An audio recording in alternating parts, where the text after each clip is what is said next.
Welcome, Aaron Luque, to the Pipe Podcast. I'm so excited. We're bringing the spark and the lightning bolt together today. It's just great. I love it. So I want to thank you for being on the Pipe Podcast. Of course, Pipe standing for process, initiatives, prospecting, and experiences as it all pertains to sales. And so having you on today is really exciting. How to electrify your market. You've got a lot going on in this space of like car charging and all these things that are happening throughout the US in the car charging market. And so just really excited to get into it. Before we start, Aaron, how about just a little background on yourself and obviously EnviroSpark? Really excited to have you here. Yeah, and happy to be here. Excited to be on the Pipe. Actually, it's interesting. What we do, we can't do without pipe. Maybe a different definition of the word, but we everything that we do typically involves some component of electrical work, and conduit's a big part of that. So excited to be on here. I'm Aaron Luque, founder and CEO of EnviroSpark Energy Solutions. EnviroSpark is a turnkey electric vehicle charging solutions provider, founded on the belief that rapid and reliable charger deployment is the key to accelerating EV adoption. So we're all about trying to promote adoption of electric vehicles. We believe the way to do that is through infrastructure and by making electric vehicle charging more accessible to more people. Mm-hmm. We're a mission-driven company. We've got a singular focus. We want to promote EV infrastructure through, or EV adoption through infrastructure development. And what's been really exciting is just to see that kind of our efforts over the last 9 or so years have really led to this increase in ownership of electric vehicles. The work that we're doing is actually making a difference. It's making an impact within our communities and within our country as a whole.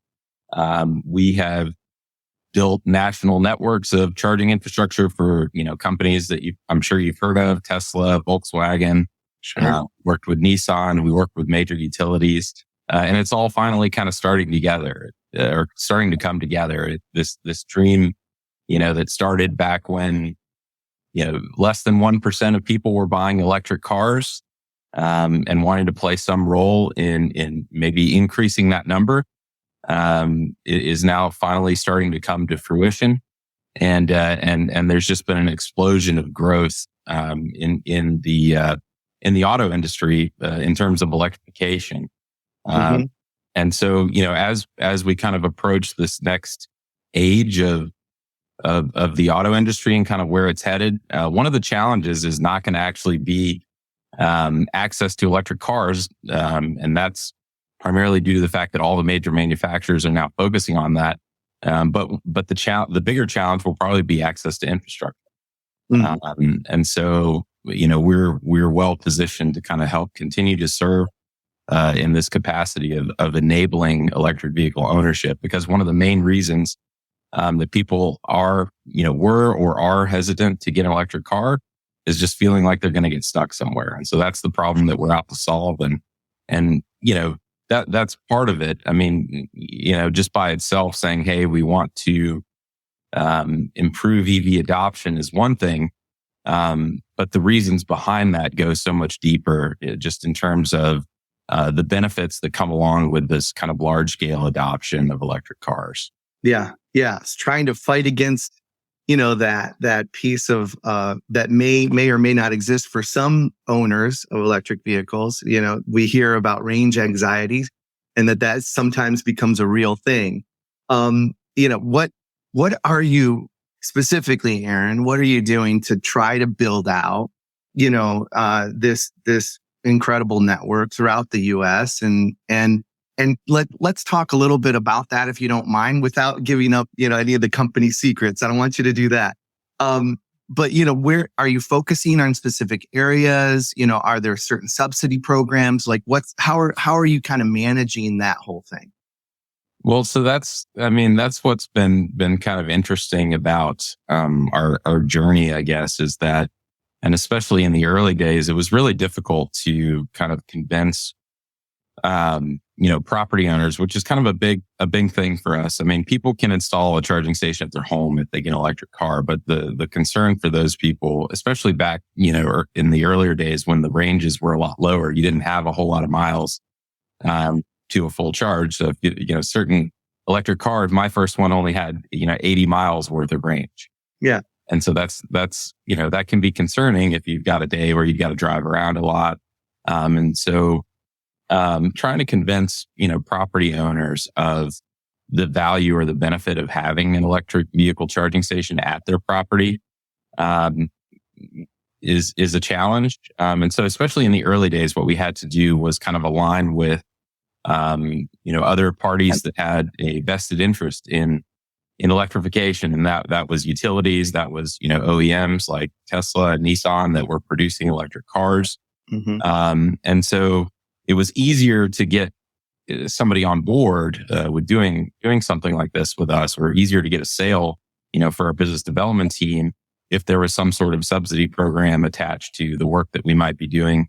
The other challenge was just raising awareness for the different benefits based on the type of customer segment that we were in. So there's something for everybody, whether you're if you're a hospitality group and you have a hotel, trying to kind of talk to them about the value of having something at their property might be a little bit different than having it at a workplace as an amenity for your tenants or the workers that work at that office. And then or a multifamily property like an apartment, I'm talking about how it can encourage retention, things like that. But there's a benefit for almost every type of public facing property to have something like this. It also just shows a sustainability focus and that you care about the environment. And that is something that is becoming more and more of a benefit just in and of itself, kind of having the optics of having a charging station. The up and coming generations want to align with businesses and companies that show that they care about our future and care about sustainability. And so this is an easy way to do that. And Right. especially if you can attach a subsidy to that and say, hey, you're going to get this benefit that shows that you're forward thinking. It's going to drive people to your location, encourage retention, things like that. Oh, and by the way, we can help you get it at little to no cost. These were all things that we kind of had to combine. And what was interesting about early on was, we would, and we still do this, but it's almost overwhelming now how many different programs are out there to help pay for these kind of things. But in the early days, we would find a partner that had a subsidy program or a rebate program, something that would help get these projects done. And we would align with them and say, where are good locations that are going to be a good fit for these subsidy dollars, and then try to do outreach to those types of properties that would be a good fit. Mm-hmm. And hey, do you think you might be interested in exploring having charging stations put on your property? And that was the first step, was just seeing if they would be open to having that conversation. And then once they were, then you could kind of talk about the specific benefits that would apply to them. So if it's a hotel, it's, I could almost speak anecdotally to any hotel and say, look, I'm on the road all the time. I drive an electric car. I will not stay at a hotel that does not have a charging station because, I want to wake up with a full tank in the morning. And so, right. And I also want to give my business to a hotel or hotel chain that is supporting the environmental goals that I have. I wasn't sure if that was just kind of a personal thing, but it actually, after talking to a lot of electric vehicle drivers that travel a lot, that's very, very common. Especially with the early adopters that are really passionate about electric cars, they want to support those types of groups. And so that's kind of where we got started. But what's been really exciting and interesting for us is that the types of programs that are paying for this and helping make it possible for a lot of these properties have only increased. But there's even more utility dollars being put into this. There's even more, federal and state spending being put into this. And that's really what probably has to happen in order for us to meet the challenges that are coming in terms of supporting all the electric cars that are going to be hitting the road. That's great. That is great. Now listen, for those that are watching and listening, don't let Aaron's like cool demeanor like fool you, because he is like an absolute, he is an absolute hustler. And so I want to take you kind of back to the beginning, Aaron, and maybe you can just talk a little bit about like some of the things that you had to do to get this business, moving, get it rolling. Like what were some of the things that you were doing with your, and I'll say tactical team, because I think you started with like 3, maybe 5 employees or something. I mean, We tell us a little started, bit about them. well, I mean, even less than that. So, we, it was really just, I mean, my wife and I kind of workshopped this idea of creating this company. I had started a recycling company, which, it's going on 16 years now, and kind of fell in love with sustainability space at that time. And then after kind of running that for about 8 years and getting that to a point where I could get out of the day to day, I wanted to get started on a new sustainability focused venture. And so ended up workshopping a lot of different ideas around, how can I do something else in the sustainability sphere. Really just all of this was kind of around the idea, and it sounds cheesy, but like wanting to do whatever I can to leave the world better than when I got here, rather than the opposite, which has kind of been the trajectory of human history. And so, started workshopping different ideas. And so around this time also, I mean, I had met my wife at Georgia Tech. We were best friends in college. She had just gotten her master's over there as well, and wanted to embark on a new venture. So we looked at, and she was being recruited by all these firms, but I said, hey, why don't we start something together, and let's come up with a way we can kind of get more involved in the sustainability space. So we workshop things that are all the rage today: your energy storage, your solar, LED retrofitting, anything that would kind of have a sustainability technology focus, that could be scaled and add a benefit to our communities and to our country and the world, potentially. And so we settled on electric cars. I'm embarrassed to say I hadn't heard of Elon Musk at the time. I mean, I want to say this is 2013, 2014.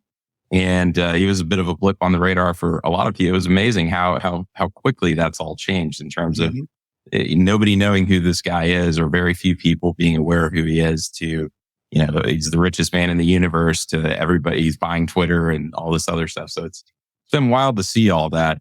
But the more we looked into electric cars, the more we're like, man, this is really a space that it would be cool to get into. And so we set out to learn everything that it might take to build a charging network that would allow people to be able to buy electric cars comfortably and feel like they're going to be able to charge. And so in the early days, it was a bit of a grind. It was a bit of a hustle. And so one of the first things that we did was Tesla just opened up a showroom here in Atlanta, and we'd go there, and I'd make regular trips to the showroom and just beg them, like, hey, if somebody buys a Tesla, can I go to their house and put a charging station in? Because I wanted to understand everything that it took to kind of make the magic happen, make the green light go on. I'm self-taught, master electrician, and wanted to really understand charging infrastructure. And so we got our start by kind of partnering with Tesla to put charging stations in the homes of people that bought a Tesla, and we're having it delivered here to Atlanta. And we actually continued that tradition. So we, again, started out, and it was, really just me and my wife. And then, very quickly kind of started growing a sales team once we understood, what it would take to do these types of projects and how to go about, selling this idea of a charging solution. And so we carried that tradition on for a very long time thereafter, where the most junior salesperson would have to go take coffee and donuts to any dealership in the Metro Atlanta area, which is where we started. I mean, we're national now, but right. any dealership in the Metro Atlanta area that sold an electric car, most junior sales guy had to take coffee and donuts to make the rounds, go to the different dealerships, get to know them, get to know the sales reps that were, a lot of times they had, if it wasn't like Tesla where every car was electric, maybe it'd be somewhere like Nissan where they sold the Nissan Leaf, or, Ford, they're selling the Focus EV, something like that. But get to know the guys that were specializing in selling those EVs, and ask them if there was a way we might be able to be involved in setting up the chargers at their homes. And so that kind of gave us the fundamentals, the fundamental understanding of how all this worked, how to go about getting those solutions created and installed. And then we were able to scale that commercially. And so that relationship with Tesla grew into building out a kind of a regional network for them, and then ultimately serving them on a national level, while also building additional relationships that would kind of scale our business, that we could kind of grow and add new sales reps into to help service those relationships. So we partner with utilities, OEMs, and other network operators, and hardware and software manufacturers. So anybody that sold an electric vehicle charger, we were calling them saying, hey, if you have somebody who's interested in having it put in, we will, we'll come do the design, and we'll come actually do the blue collar work, if you will, going back to the pipe. We're the ones digging the trenches and laying the pipe and running conduit, your wire, pulling your wire, installing your breakers. We wanted to understand, how all of that worked and continue to get better and better at it and specialize in that one type of work. And so we were kind of unique in that regard too. We had something to offer. It was like we were the specialists solely in electric vehicle chargers. So we weren't just like a regular electrician who traditionally, if somebody bought an electric car and needed to put something in or was interested in having chargers put in, they'd have to just go find a local electrician and say, hey, I've got this kind of new piece of equipment you haven't seen before or heard of. And,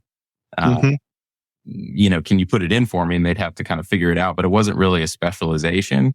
And we made it our goal to get really good at just this one type of thing. And the way that I think a lot of our partners looked at it, our early partners, and even to this day, how they look at it.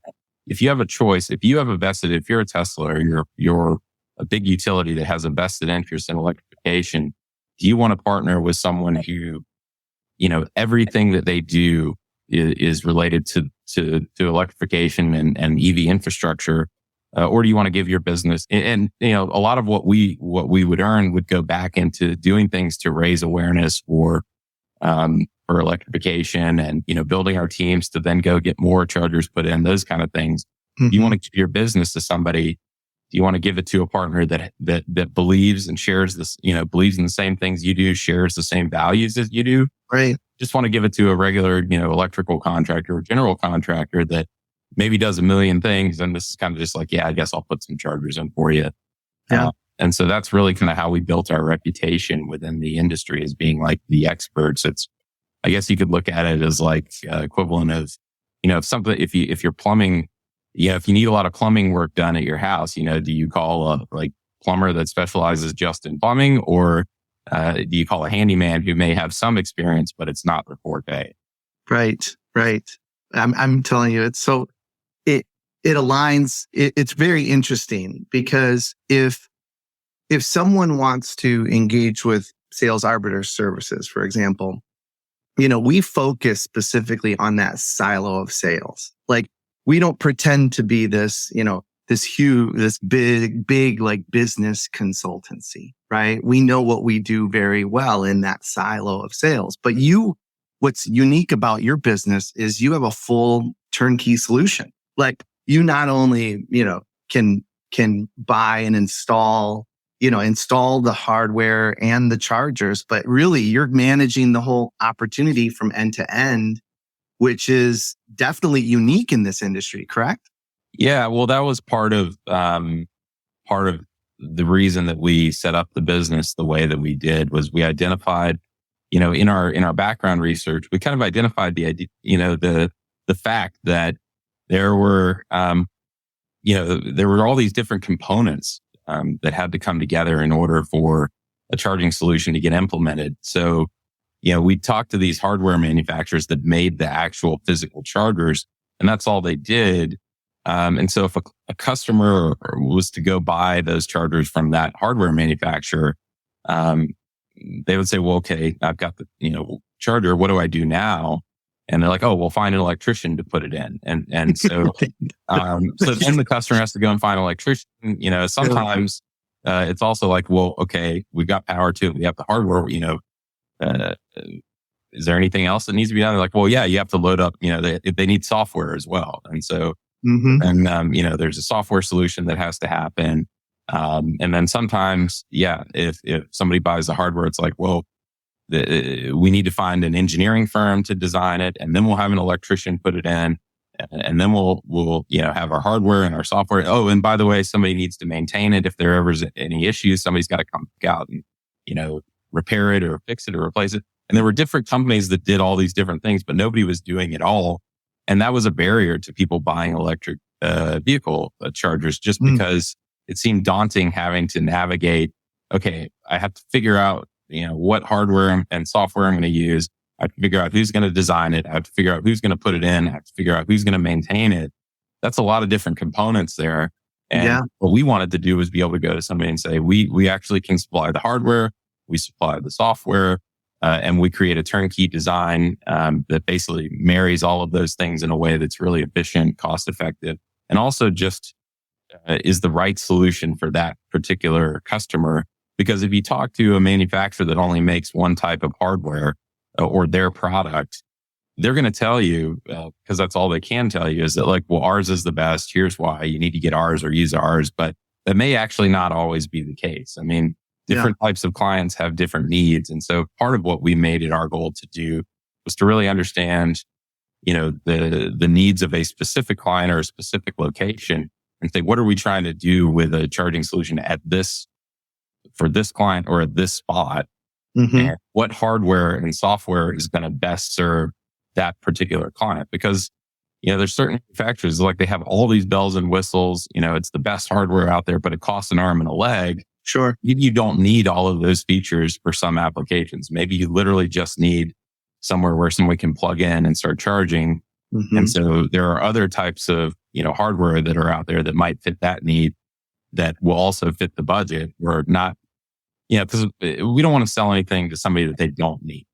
Right. We don't want to leave anything out. If there's a feature or a type of equipment that will benefit someone and it's more expensive, our job is to kind of tell them, hey, we've got this over here that does all these things, and here's what it costs. But, if there's budgetary concerns or whatever, we also have, there's another product over here that's a little bit less expensive. So that does some of those things, and it's up to you to decide which one, if any, makes the most sense. So we see ourselves in our sales process as a team that goes out and says, here's all the we want to give our clients or prospective clients all the information they need to make the best decision for them. And kind of give the different options, and say, here's the pros and cons of those, and really kind of spend as much time as needed with a particular client or prospective client to understand, what those different options are, and then, help them make that decision. One is a charging solution at their property, right for them, because they know better than us, whether or not it's going to make sense. If they do a cost benefit analysis and those kind of things, we wouldn't presume to know that. But also, if they are going to embark on this, we want them to know that the solution they've chosen, or the solution that we're going to be implementing, that we want them to have a 100% level of confidence that it is the absolute best fit for what they're trying to do as an organization or as a property. That's great. So let's fast forward now to 2023. And I can't. We're saying 2023. I know, isn't it? It's crazy. Last and year, beyond. I know, and beyond. Right. So let's talk a little bit about where are we going, Aaron? Where's EnviroSpark going? What are some of the goals for the organization, yourself? Like what does that kind of look like in your world? Yeah, no, that's a good question. So, we've done so many exciting things over the last, 8+ years. And, but what's even more exciting to me is that I feel like that was just the prep work. That was only the beginning. I mean, we have had so much growth as an organization. There's so much opportunity out there, and we've done so much to date. But now with kind of what's happening in the space, it's like that's just kind of a drop in the bucket in terms of what's coming. And so everything that we've been doing for the last, couple, 2 years or so has really, as we started to identify, hey, the market's really starting to move this way now. We've done all the kind of groundwork to help play a role in setting up this transition. Now it's this wave is kind of cresting and it's ready to take off, and we need to be there to help support this, as it gets taken to the next level. And so a lot of that is basically there's a couple of key components to our strategy in the next few years. One of which is just kind of supersizing our existing operations and sales capabilities and capacities. Over the last 8 years, we've built these processes both on the business development side to raise awareness and generate business and build partnerships and those kind of things. We built these processes, everything from, the early days of just walking into Tesla to, now doing a lot of different activities and things like that to create these relationships.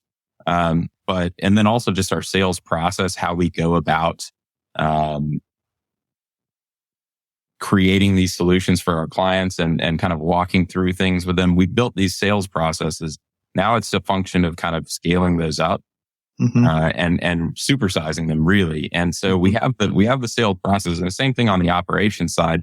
We've built incredible years of getting beat up by Tesla and Volkswagen to provide ultimate levels of cost effectiveness, transparency into the construction process, visibility on how things are going, high level of communication, those kind of things. We've internalized those things.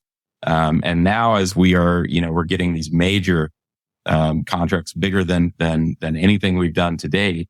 The good news is we have the processes to be able to serve those. We just need a larger team to be able to serve all the different opportunities that are out there.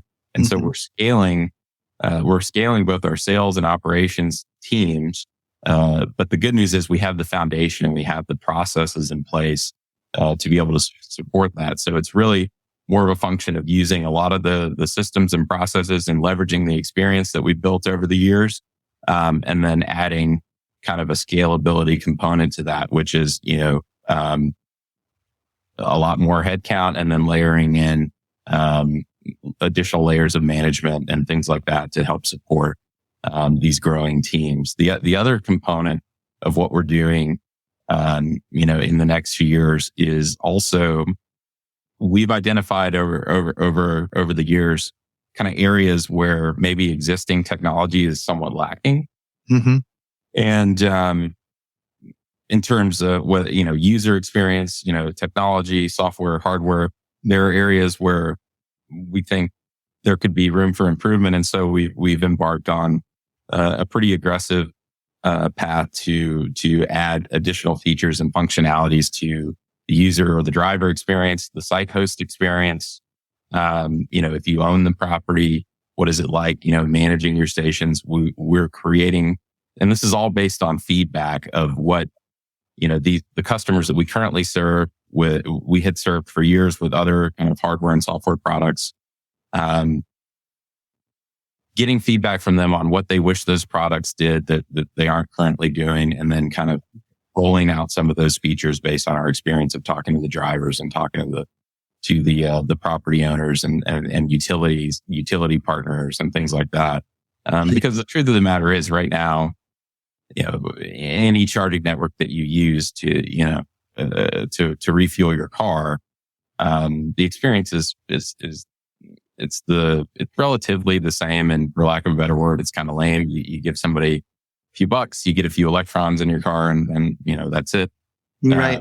We think there's a lot more that can be done there to create a more positive experience for our drivers, and so we're kind of embarking on that side of our journey as well. And just to kind of as an add-on to that, the other thing that we're doing is, we found over the years there were a lot of properties that maybe wanted to have stations installed, but either didn't have the capital even with subsidy programs or things like that, or just didn't want to deal with the headaches of being a refueling provider. And so we created a program to take that burden on for those clients. So if there's a condo association and the HOA board is saying, well, we don't want to pay for stations, but we have these angry residents that want to be able to charge their cars. Yeah. EnviroSpark created a program. This again is based on feedback of what our clients want to see.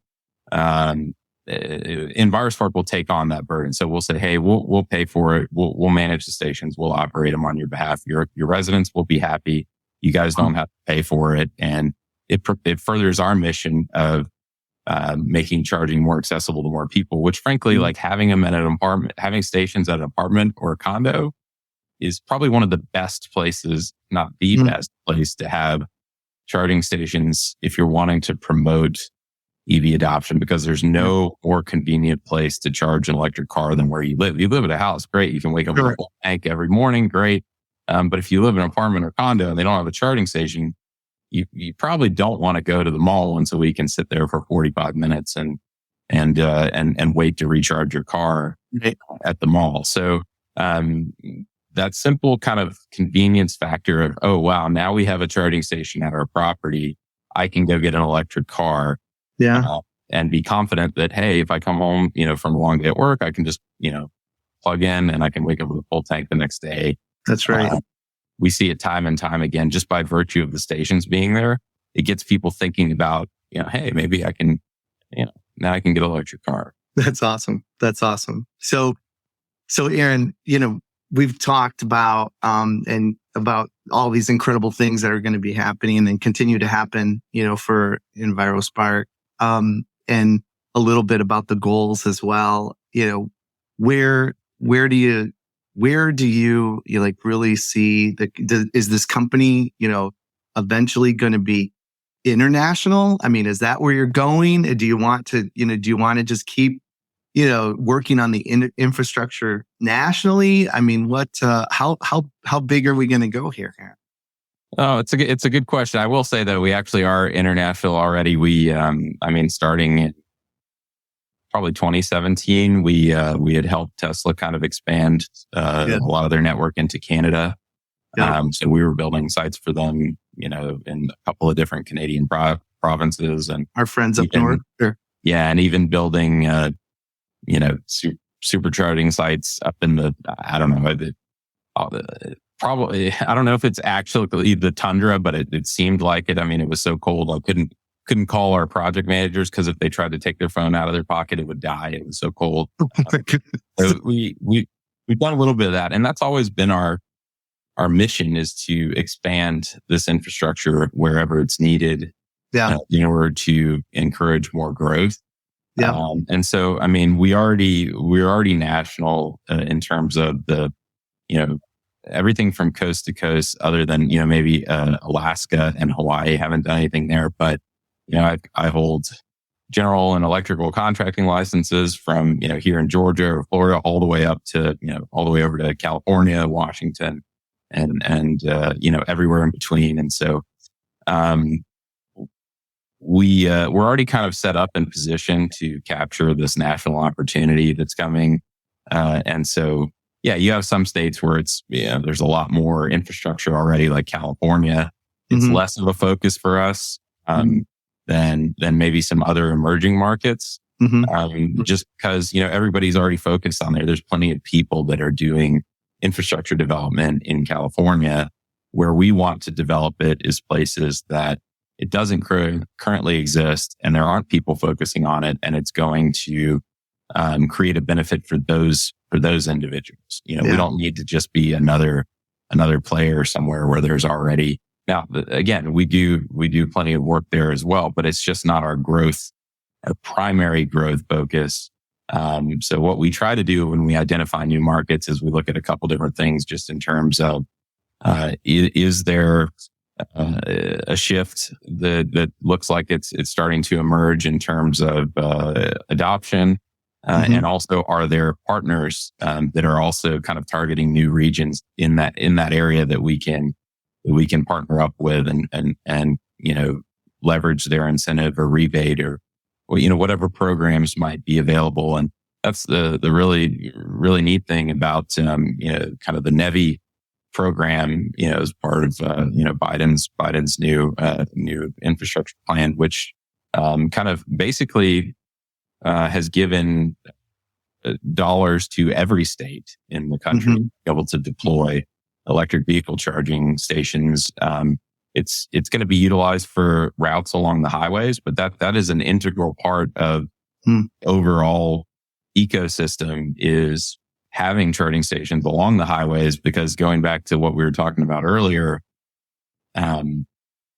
people want to feel like they can travel and they're not going to get stuck. And so that was one of the common things that we heard, especially early on, was, well, my aunt lives in Hilton Head or, wherever, and I can't get to her on one charge, and I'm, there's just not enough infrastructure along the way, for me to be able to make that trip. Yeah. That's going to solve a lot of that. And so route enablement is a big piece of the puzzle here, in addition to having charging at home or the workplace and things like that. Makes sense. So what advice would you give, for other entrepreneurs, other business owners, to focus on 2023? You should be doing, 1, 2, these 3 things you should be focusing on for your business. What does that look like in your world, Aaron? Well, whether it's 2023 or any other year, I think a lot of the advice that I would give in terms of, if you're wanting to embark on an entrepreneurial journey, or maybe you've started it and you're wanting to grow, I think the most important thing, I say this, pretty regularly, but it's I think it's true, is that you have to, whatever it is that you're selling or trying to grow, you have to be like ultra passionate about it. I think the most successful entrepreneurs are people that have a mission. So identify like, what is your mission? And if you had one before and maybe you're not, maybe it's not quite right, or there's room to kind of change that so that you can get more behind it, or you can, sell it better or grow it better. I think identifying and really having a clear-cut mission about what you're all about. Our mission hasn't changed since day one. We want to promote electrification within the auto industry. We believe doing that is going to create a number of benefits for our communities and for our country. And I don't think we quite touched on that, but so I will get back to the question. But I'll say, for us, what struck us is that if we could get everybody in, and so I was thinking about in terms of my own community, right? Like Atlanta, where I live, if every vehicle in Atlanta was switched from electric car, or from a gas powered car to an electric car, the air quality would instantly get, orders of magnitude better. And that would mean that, fewer people in Atlanta would have respiratory conditions, and fewer kids would have asthma. And so there was a way to attach meaning to the work that we were doing. And that's just one example. I could go on for days. So, but going back to your question, I would say, for whether it's an aspiring entrepreneur or someone looking to grow a business, I think you have to have something that has meaning to you, and then have a way to communicate that to your prospects and your team, both internally and externally. And so we've been really intentional at EnviroSpark to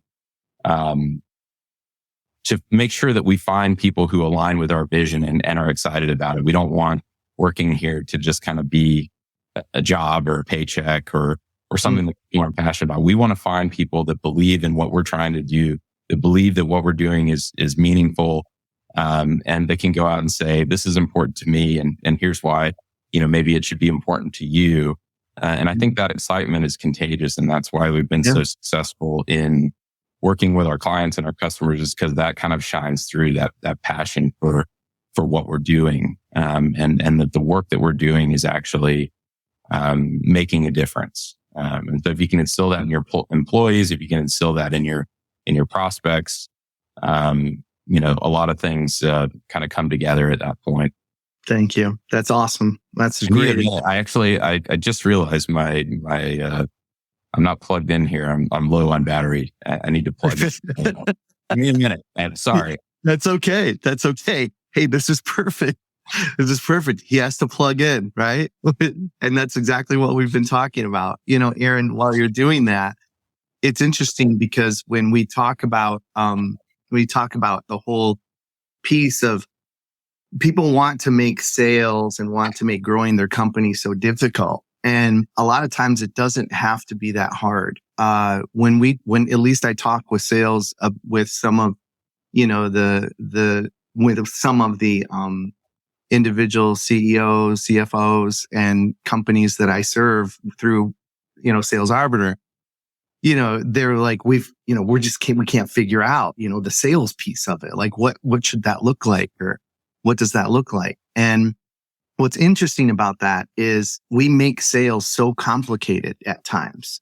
Like, and I say this is the formula for that, right? If you're the individuals within the organization, and you touched on it, and you're building the right culture first and foremost, that's important. But then, then you have to be able to, those individuals within those roles, are behaving correctly. Like, we don't call them KPIs, key performance indicators. We call them KBIs, key behavioral indicators, right? Are they behaving correctly as it pertains to their role? And have you set up the appropriate goals for them? And then if they're behaving correctly in that role, then they're going to increase their level of production. I mean, the level of production is clearly going to increase, and an increased level of production is going to increase sales. Like it's not this like mythical, like magical formula that you have to come up with. And then, we layer on a little bit of accountability, and typically sales reps get a little crazy when they go, wait a second, accountability, that sounds a lot like micromanagement. Well, it doesn't have to be.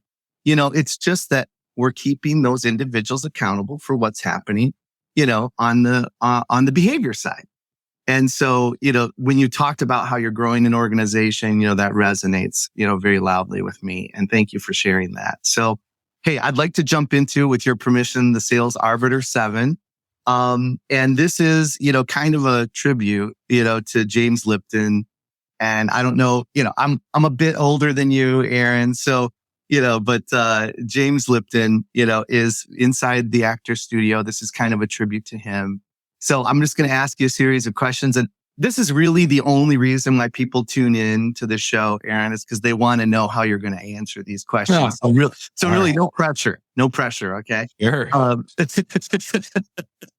Okay. So Aaron, what is your favorite word? What's your favorite word? Snuggle. Sorry, I don't know. I like it. I think it's a cute word, but and no, it makes me think about my kids, my wife. It's like one of our favorite things. I'm a snuggler. I don't know what. I love it. That's probably something that. Can I snuggle? I don't know. I like it. I love it. Okay, what is your least favorite word, Aaron? I don't know. I think you could insert any MBA buzzword here. And to be honest, I mean, I'm guilty of using them as well, but everything from, let's circle back or where the rubber meets the road or let's sharpen our pencils, or just any of those kind of overused cliched buzzwords that get used in business all the time and thrown around that, I don't know. You just don't normally use them in normal conversation, but they always seem to get used in business. And so, I don't know. It's like I experiment with kind of making up new ones sometimes, just to try to get away from the ones that are most common. But sometimes you just use them. But I think there's something about those words that's just like, man, everybody took the same vocabulary class in MBA school and all these, but yeah, let's talk about it offline or whatever. So yeah, that's great. Things like that. That's great. Okay. So what is something that could make your day? What's something that could make your day? Oh, that's a good one. I think, honestly, one of the things that is most rewarding for me is maybe reconnecting with a property owner or property manager or a client who we did a project for maybe in the past, and just kind of hearing about how it has benefited them or how it's encouraged people to start driving electric cars at their community. So like, especially with apartments and condos, hearing stories from the property manager about, man, I had no idea, so many people were going to go out and get an electric car just because we got these stations, and now I need more, right? So then it's a double benefit to hear that, right? Like, not only am I feeling like, we're supporting our mission, or that our mission is coming to fruition because people went out and bought electric cars, but hey, now there's more business that's going to come out of it too, because they need some more stations. So I think that's something that really makes my day. It's really rewarding to hear those kinds of anecdotal stories about how adoption is increasing because of the things that we've done. And had we not reached out to that property, and had we not explored the solution with them, and had they not been open to it, there's all these people who would not have been exposed to that and made the switch to electric for their next vehicle. Great. That's great. So on the opposite side of that, what's something that could ruin your day? I think it's somewhat related. I think it's maybe trying to have a conversation with someone who, and this is in anything, not just related to maybe the work that I do, but just someone who kind of already has their opinion made up on something, and is unwilling to kind of engage in an objective conversation, or even just be willing to kind of understand the reasons that you might believe something different. Like I really try to be open to other points of view. And even if I don't agree with someone, I want to understand them. And I believe everybody is deserving of respect.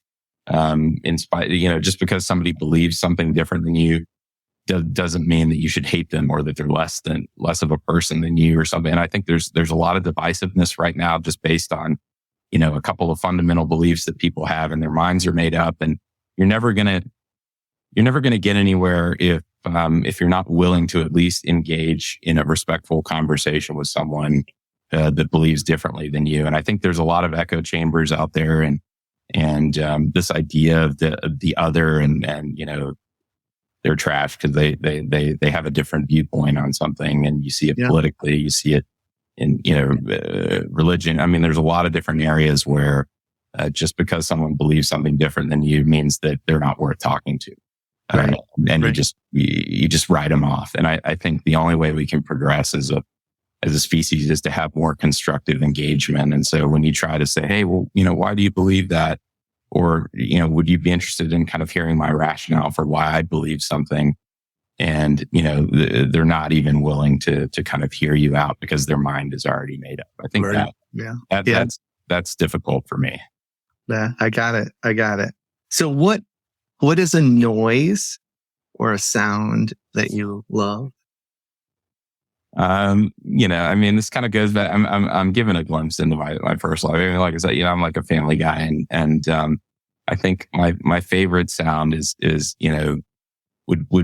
a tie, I think, between my wife and my kids. Just laughter. I mean, laughing with someone you love is one of my favorite things. I have kind of a quirky sense of humor, and my wife kind of shares that with me, and so we can just laugh hysterically about stuff, and the sound of her laughter, it's just kind of like music. And same thing with my kids. I mean, I just, when you tickle them or those kind of things, it just, it's my favorite sound. I mean, I can't think of a sound that I love more than that. Than laughter. That's great.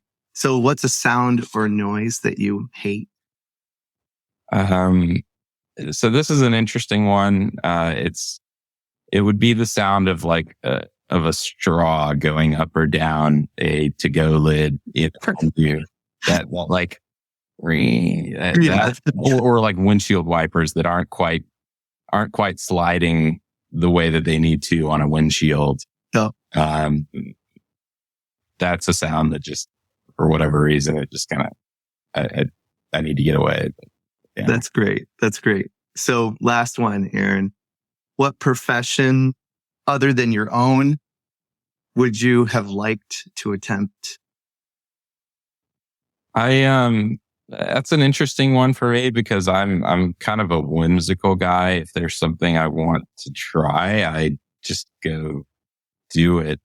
and then trying to figure it out. And so, Right. the things that I've wanted to do, I have gone and I've tried them out, and I said, YOLO, let's see what happens, and let's try. I mean, I guess I don't know, maybe like I'm sure I'd bomb, but I'd love to try like some sort of stand-up comedy or improv or I used to want to be an actor, but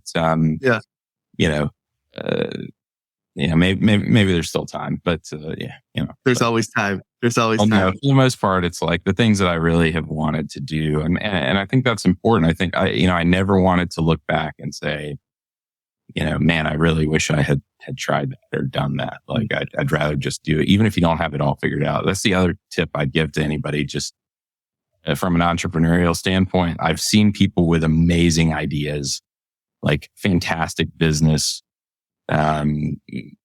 concepts that they could have turned, you could turn into a real business and do something really great with, but they feel like they have to get it just 100% perfect before they actually launch it. And maybe there's just some fear of failure or whatever.